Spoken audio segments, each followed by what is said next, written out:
Hello and good afternoon to each and every one of you. I'm Pastor ONeil, and today we have a review.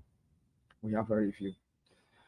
It is hurting my heart to see what is taking place in the world today and the devastation and real issues that are taking place in the world while others are just very happy, only concerned about themselves, what they can get, what they can achieve, what they want. In the meanwhile, other people are just having a really bad day. My thoughts and prayers go out to everyone who is having a real bad day today. If you don't know what I'm talking about, we're going to get into it in a little bit. All right? Let's start the podcast. Welcome to Pastor ONeil's Review Zone podcast. We are glad that you decided to join us today. This podcast focuses on reviewing topics like movies, music videos, audio clips, and even relationships, so sit back and enjoy the show. Welcome to Pastor ONeil's Review Zone.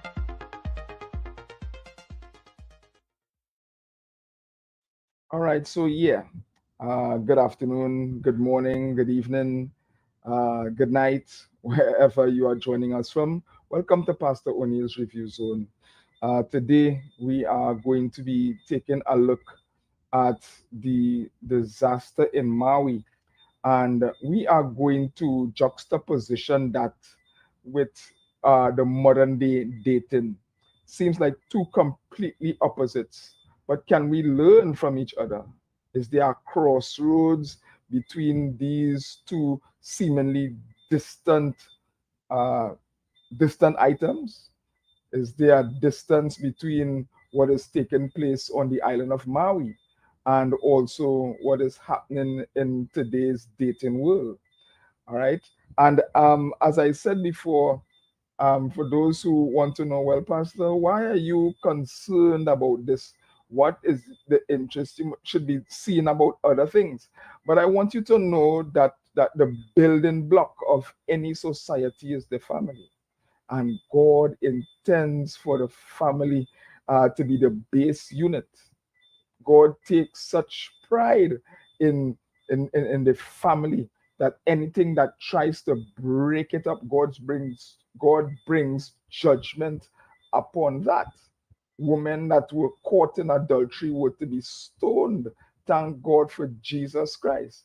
And likewise, not women, but men also, although you see an injustice taking place in the New Testament. All right. And that just goes to show you the high regard in which God holds the basic family unit, because God intends for the families to worship Him and to meditate upon His word. And it is out of the family unit that God actually works. All right, it is out of the family unit that God actually works.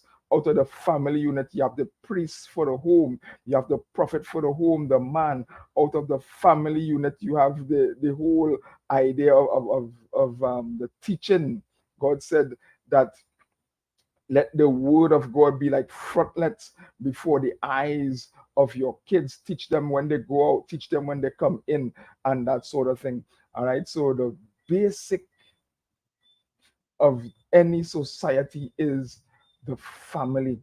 And today we have such a mess as it pertains to what a relationship is and actually starting a family. All right. And so today we want to take a look at what is taking place on the island of Maui. And just in case you don't know what is taking place on the island of Maui, I want to put together this clip that is going to help you understand what is taking place. Take a look at this. declaring Hawaii a disaster area as wildfires have torn through Maui, killing at least 36 people. This now clears the way for federal aid and recovery. Right now, the National Guard and local firefighters are trying to put out at least 7 individual wildfires in Hawaii. We are now seeing some of the heartbreaking images of just widespread destruction, the damage that is all across the island. Back here in Washington, many are concerned about friends and family who live on the island. Our sister station over in Seattle spoke with one woman who hasn't heard from her family in days. Sometimes you wish you were at home.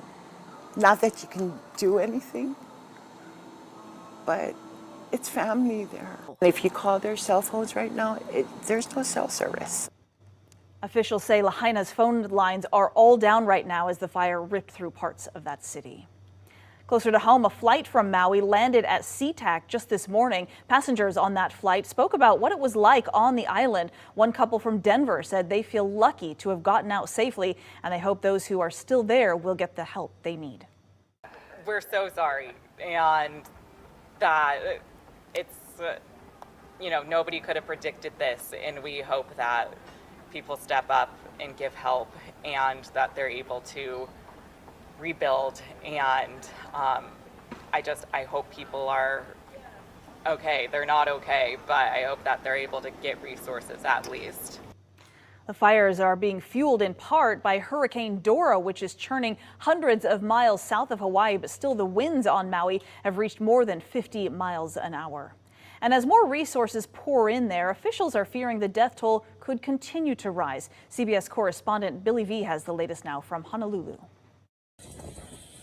The fire that roared through Maui's historic Lahaina town like a blowtorch has left devastation everywhere. What we saw looked like an area that had been bombed and burned in a war zone. Helicopter tour operator Richie Olston flew over the smoldering town. There's hundreds of homes leveled down to the ground. The historic section of the town is destroyed. Even the boats in the harbor were burned down to the water. They're gone. This is truly an all-hands-on-deck situation. As the massive search and rescue effort is underway, officials fear the death toll will rise. The primary focus is to save lives and to prevent human suffering and to mitigate great property loss. The National Guard is dumping water on the fires, which are being fueled by low humidity, drought conditions, and whipping winds from a hurricane 700 miles away. I'm going to make sure the state has everything it needs from the federal government to recover. And now that President Biden has declared a major disaster, more federal help is on the way, but that's little solace to those who have lost everything. Just down to the slab, nothing but smoke, cinders. Came with the clothes we got on and a dog and 2 kids. Here we are. Shelters are packed with people who have nowhere else to go. This satellite image captures what Lahaina looked like before the fire and after. A once thriving community and lively tourist destination reduced to ashes. Billy V, CBS News, Honolulu. All right, so there you have it. Quite a tragic situation happening there on the island of Maui. And whether you were visiting, whether you are a native there, whether you are an expatriate, an expat there, it is really and truly a devastating sight to see. And the global warming is not helping the situation. So we are seeing here, my friends, that this situation is really, really difficult. The United States president has ordered national relief and declared the area a disaster zone. That means that it is now entitled to federal relief. So they have help from the federal government pouring in, soldiers and a lot of first responders and so on. And it's really, really bad. Persons that had their homes, people that had their businesses, people that had their Airbnb, all gone. All gone. People that had set up supermarkets and pharmacies and gas stations and whatever local businesses, all gone. Banks gone. All right. And the thing is, disaster can strike at any time. And none of us are here to say, well, that would never happen to me. I'm very certain that the people that are in Maui right now were very, very certain that something like this would have never happened right now. You see, we don't know when something can happen. And that's why we need to put our trust in Almighty God. Because we don't know when a disaster like this is going to strike. So the global warming is not helping. The massive storm that is 700 kilometers away, sending wind, and because of the dryness of the atmosphere and so on, it has caused this brush fire to just be ravenous and devouring everything in its path. And you might be saying, well, how does this correlate to what is happening with the dating scene? Well, what is happening in the dating scene is simply that we like to take things for granted. We don't look forward, or we don't have the vision to see that things like what is happening in Maui could very well happen to us. By and large, the majority of us are very selfish in that we only are concerned with what I can get and what is happening to me. We are not concerned with what I can give. And so it has me questioning the whole issue of love. Love is no longer an element when it comes to dating. Love is no longer an element when it comes to choosing a mate or who we going to get married to. Love is no longer an element. It's all transactional. It's all a business deal. It's all it's like a conglomerate. One conglomerate is taking over a next one, and we sign the papers to that effect and that sort of thing. And love is no longer an element when it comes to choosing someone. So what you find happening is that people are only concerned about the high salary that a man is able to bring. Some people are only concerned about their financial stability. And so we are not looking at all that with all the finances that we have, that in the blink of an eye, in the twinkling of an eye, it can all be gone.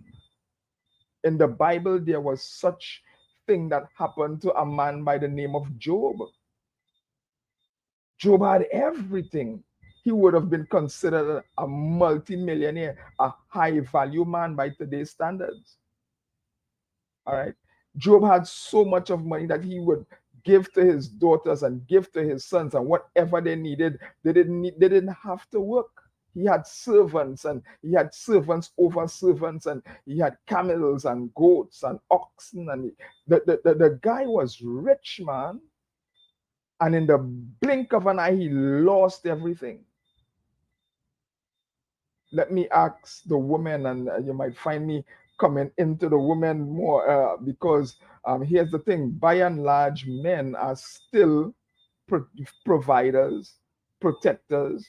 You have the nuances, and you will always have the nuances of men who don't know their value and men who don't know their worth. And so you'll find that these men,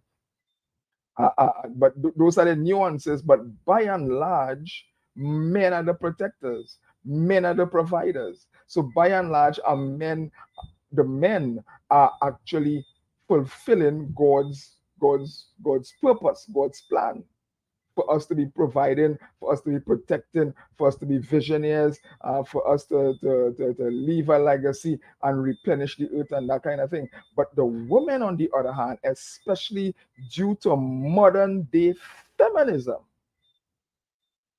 the women are no longer seeking to be what God has created them to be, which is a helpmate. They are no longer willing to work together with a man to build and establish something, build and establish a family, build and establish a business. The modern day woman does not want that. What you find the modern day woman wanting is that they want somebody who can provide for them, and they stand basically at the finish line to pick the winners. The modern day woman does not want to work to do anything. If she has to work at all, whatever she's bringing to the table is minor.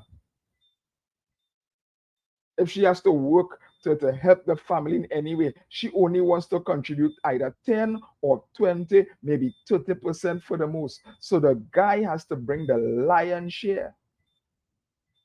And if something like what is taking place in Maui only happens, well, God forbid, let's take a look at what the modern women are Comfortable doing like staying at these home days. and not working. I feel like this is going to sound bad. I feel like for me to be comfortable like staying at home and not working, I feel like this is going to sound bad. I feel like 300,000. I guess if they made less than that, I feel like we wouldn't have the lifestyle I wanted, so I would work. And what lifestyle is that? Anywhere from 70 to 100K. $500,000. I know that 1% of men make $500,000, or like less than 1% of men or something. Probably 150 to $250,000 a year. If your wife can spend more than you make, like you need to make more money. So it really just depends. 150 maybe to 250,000 a year would be comfortable for sure. How can you ask for equality and also promote such a parasitic lifestyle at the same time? Ideally, my husband needs to be making like 650,000. If I was making significantly less than a partner, it would make me feel insecure, like I wasn't on the same level as them. Not that I'm trying to like be super equal with my partner. All right. So there you see basically not just one, not just two, not just one particular ethnicity, but by and large, a cross section of today's modern women want everything handed down to them. The man has to be making, not, listen, they ain't looking at 50,000, which is really the average, 50,000 a year, which actually boils down to 4,000 plus a month, which is the average salary, which most men actually make, right? That's the general population. Most men will actually make that, unless, of course, they end up into some get-rich scheme, winning the lotto or something like that. And that still is not the average person, all right? So by and large, the average man makes around 5,000, between $4,000 to $5,000 a month, which breaks it down to between $48,000 to $60,000 a year. That is the average. But as you saw from the clip, these women do not want average men. They're not willing to work with an average man. That is the salary. They're not willing to say, hey, let's put this business idea together. Let's work at it. Let's establish a pharmacy, a grocery. Let's work together. Let's build something together. We're not looking at that. And if you tell people, or if you speak to couples about working together, the first thing that comes to their mind is that what if he leaves me tomorrow? What if she leaves me tomorrow? So in other words, people operate out of fear. People are operating out of fear. And so this dire need for the modern woman today to be wanting 500,000, 650,000, I want to say 500,000, which is 500,000 that the man has got to make. Listen, these women are delusional, and it is not impossible, but these are all average looking women in any case.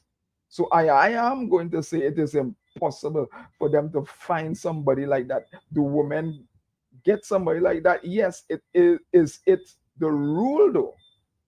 That is what we have to understand.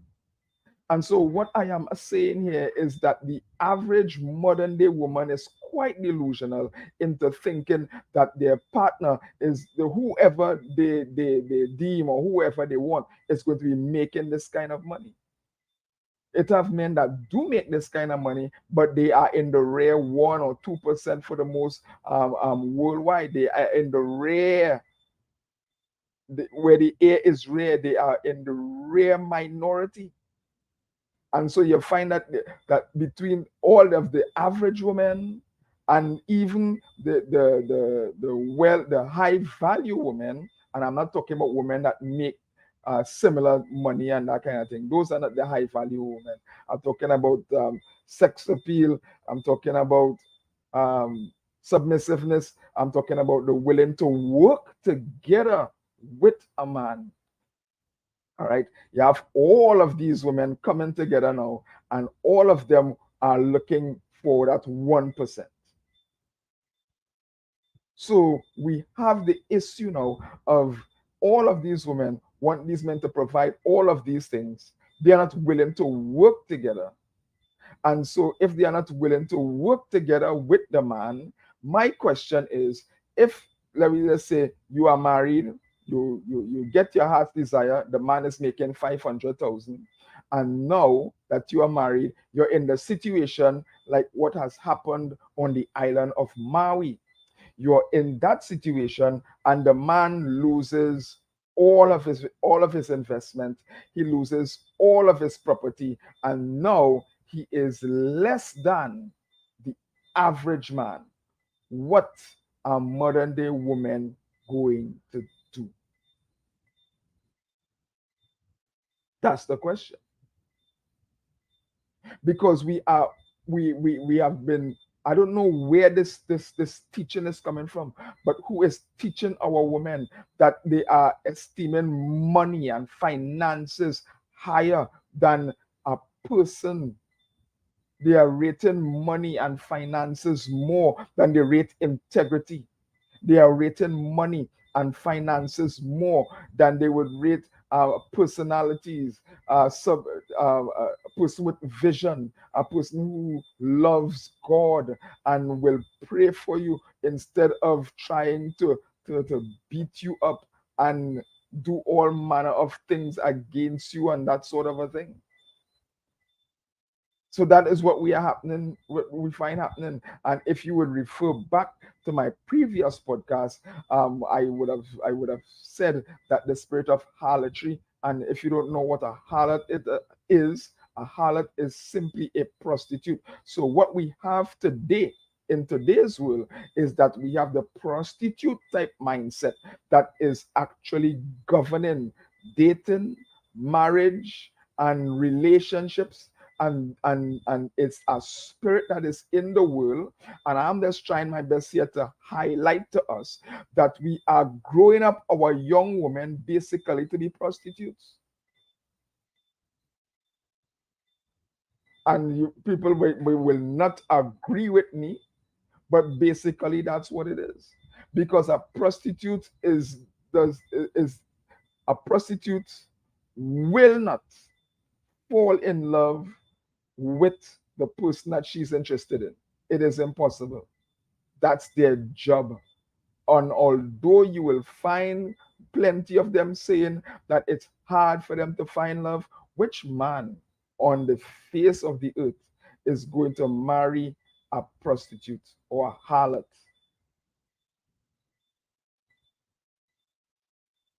So we have this mindset now permeating the minds of our young women, and you have the majority of men these days remaining sexless, remaining without proper relationships, that will possibly die alone, while all these women are now lumping on one side and they are seeking the 1% of men instead of giving the average Joes the chance. That's the problem that we find. What can we learn from this Maui situation here? The Maui situation is telling us that disaster can strike us at any given time. And when the money is gone, and when all of the business is gone, and all you remain with, as a guy was saying, is the shirt on your back, how are you then going to cope? What lifestyle are you talking about when everything is gone? You see, we have become so spoiled by the same men that most women talk all manner of things against. We have built a society where people have now become spoiled in the sense that no woman wants to work again. She wants to have everything laid down. She doesn't even want to do the dishes or wash clothes. She finds that that is a demeaning task. She don't wash the dishes. One of those rap songs, I don't cook, I don't clean, but I have the ring and all of that. And what are you giving to the man? What are you giving to him? All you want to do is to sit down there, look good, and spend money. What kind of lifestyle is that? There's no love. And if the man wants any type of affection, you have some issues because you didn't really love him in the first place. You wanted a lifestyle. You wanted a lifestyle. You wanted just a way in which you can get the bag, quote unquote. But my friends, I am telling us today that it only takes a twinkling of an eye for everything that you have to be lost. The people in Maui are suffering the situation right now. And as I said, my thoughts and my prayers go out to all those who have lost loved ones and families and friends. I'm going to be continuing to pray for each and every one of you that help will arrive and whatever we can do here in Trinidad to help the situation. Although I think that the United States have it covered, but whatever we can do to help, if there's a greater need and a greater help, of course, we're gonna try to do our part. But what I am saying here is, when you have lost everything, my friends, all you're going to remain with is love. And if you don't have love, you're just like sounding brass and tinkling cymbal. 1 Corinthians chapter number 13. If you give your body to be burnt and you don't have love, it profits nothing. And so for the modern day woman that only seeking money and finances and a certain lifestyle, that is not love. I heard a prominent psychologist right now making her wrongs on YouTube, and a lot of people like what she's saying. All right, but she's saying that men should not be supporting that type of lifestyle, and I agree with her. But the problem that we have is in that this modern day society, the women are the ones who choose who they want to get involved with. The women are the ones who choose who they want to get involved with. And the women are not choosing the average Joes. The women are not looking for the average guy.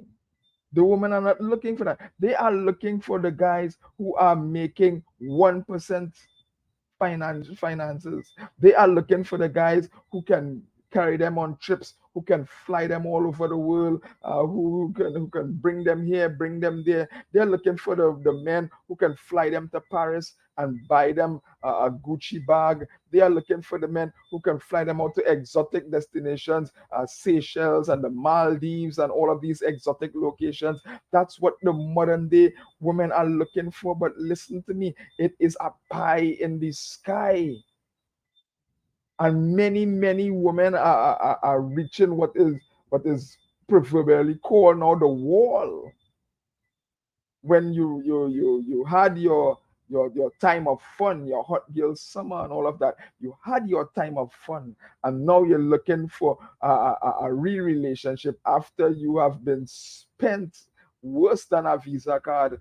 Now you're looking for a relationship and then have the audacity to say that there aren't any good men. Where are all the good men gone? When you're young, it's very easy to have all your standards all up the way up there, and you're looking for the 500,000 and the 650,000 and so on to support you. But as the years tick on and you recognize that your biological clock, you will see how far those expectations begin to drop as you recognize that what you are actually looking for is a pie in the sky. What you actually was looking for was quite delusional. What you were actually looking for was not real. It's a fantasy that only very few people get to realize in their lives. So what's my advice? My advice is stop running down fantasies. Stop running down, the proverbial pot at the end of the rainbow. It does not exist. But instead, come back to what God has originally ordained for you, which is to be a helpmeet. Which means that your responsibility as a woman is to fall under the vision of that man and be a support, be a complement to that man. How many people today are teaching women or telling women to be a complement to their husbands, or to see a man that has potential and work together with him? You're not seeing that. You have a lot of these rhetorics that are going about here. All right. So that is my small little thought on the matter. I want to hear what you have to say in the comments. Put it in the comment section. I want to hear what are your thoughts. I want to know if you agree with me or not. And let's have a conversation on the matter. Because once you are out of God's will, and it isn't me saying this, once you are out of God's will, then how do we expect things to go good? How do we expect our lives to go good? Look at the many marriages that are falling apart these days. All right? You have people only concerned about themselves, only concerned about what they can get. What are they bringing to the table besides sex? Can a man depend on you to be a stability in his life, to be his peace, to be his confidant, to be his complement, to help him in areas where he is weak, and not you saying that this man is a good for nothing? Look what I have to do. Why do you think you were created in the first place? Just to look good? We have so much to talk about and so little time. Out of time, but are definitely not out of word. I want to hear what you guys have to say. Put it in the comments, good, bad, or indifferent. Let's have a conversation on the matter. Can we learn from the disaster in Maui? The fact is, what happened in Maui could happen to any one of us, any part of the world, at any given time. Then you're going to recognize that the finances that we're running down doesn't matter. The only thing that will matter is love. At the end of the day, love is the only thing shall remain. The Bible tells us that everything else was going to pass away, but only three will remain: faith, hope, and love. But the greatest of these is love. That's 1 Corinthians chapter number 13. Have a look at it. Let's have a conversation. This is Pastor ONeil. I thank you all for looking at Pastor ONeil's Review Zone. Let's have a conversation. Put what you like, what you think on the matter, what you think on the issue down in the comment section. Let's have a conversation on it. All right. So have a good day, everyone. Take care, and remember, at the end of the day, love is what will remain. Be strong in the Lord and the power of his might. Until we meet again later, God bless you.